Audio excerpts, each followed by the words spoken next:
j'espère que bien. Je m'appelle Naren Maurice Vita Helves et je suis un étudiant de langues étrangères à Pamplona. Aujourd'hui, je vais parler d'un sujet très important ou très connu pour les Français. Charles de Gaulle, un personnage remarquable dans l'histoire française. Alors, on va parler de pourquoi est-il considéré un héros de la Seconde Guerre mondiale. Et aussi, on va parler un peu sur sa vie et son chemin et à partir de 1940 et pour être un homme politique et de l'État français. Alors, ici les périodes, une éducation traditionnelle.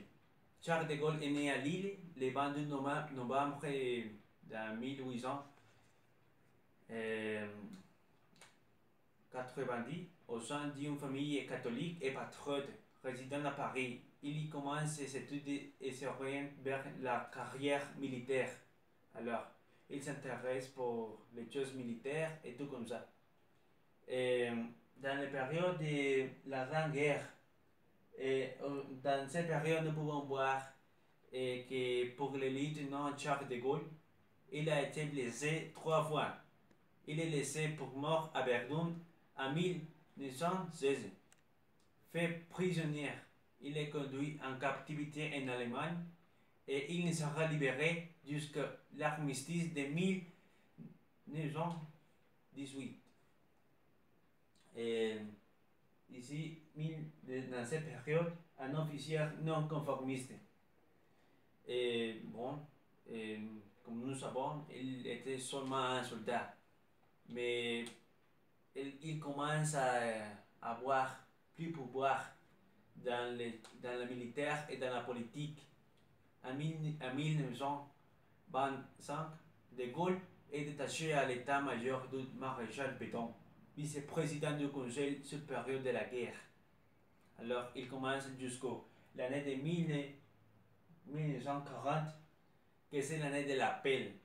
Le 17 juin, au lendemain de la démission du gouvernement Paul Reynaud, De Gaulle repart aussitôt pour Londres, après l'annonce de l'armistice par le maréchal Pétain. Qui est Pétain? Je vais vous montrer. Pétain est-il? Bon, on dit que avec le sentiment de Churchill, un appel à continuer le combat. Alors,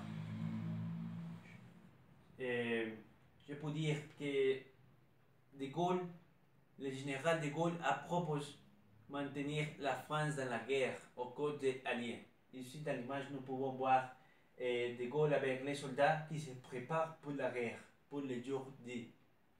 Le chef de la France libre.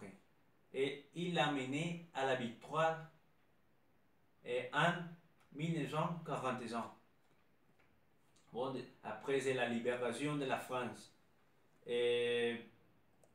La libération de la France, que bon, la France présentait la table de la victoire dans cette année, en 1941. Et il assure les retours à l'ordre républicain et pose les fondations d'une France nouvelle. Aussi, nous pouvons dire après les périodes qui s'ouvrent tout comme ça, que c'est le rassemblement du peuple français. Alors, le général de Gaulle va fonder en 1947 un rassemblement politique, le RPF, qui rencontre un succès électoral rapide. Bon, cette période, c'est de la politique de Gaulle. Il abandonne les choses militaires, il commence avec sa vie politique. Et après les périodes qui suivent, c'est la traversée du désordre. Bon, il s'emporte avec la publication de ses mémoires de guerre comme un des grands mémorialistes français.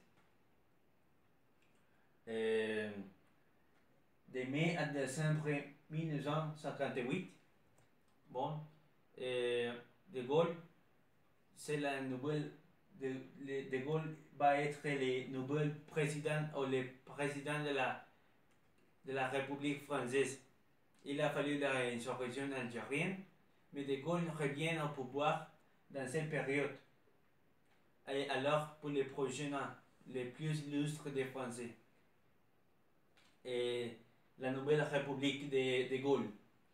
La tâche les plus urgente concerne l'Algérie, mais il propose l'autodétermination aux Algériens en 1959.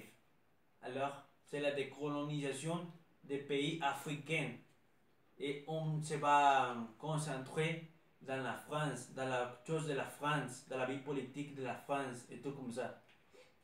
Et dans cette période, c'est la consolidation du régime. Le général propose l'élection du chef de l'État au suffrage parce qu'il a fini son mandat. Et par cette réforme, il veut assurer à son successeur une légitimité démocratique nécessaire face aux parlementaires qui suppléent à la légitimité historique que lui seul pouvait incarner. Alors, il va être une autre fois le président de la République française. Et alors, pour terminer, c'est le départ. Et en 1969, il va finir avec une France très connue, que c'est qu'il cessait d'exercer les fonctions de président de la République. Et cette décision prend effet les jours à midi. C'est les jours lesquels je ne me souviens pas. Mais ce jour, il finit avec toutes les choses politiques. Et les prochaines années, il meurt. Le 12 novembre, à Notre-Dame de Paris a lieu une cérémonie officielle avec les autorités de l'État et les personnalités étrangères. Ici, il y a une phrase célèbre de Charles de Gaulle. Je vais lire. Soyons fermés, pour et fidèles, au vu de nos peines. Il y a la plus grande gloire du monde, celle des hommes qui n'ont pas cédé. Et bon, merci beaucoup et à bientôt.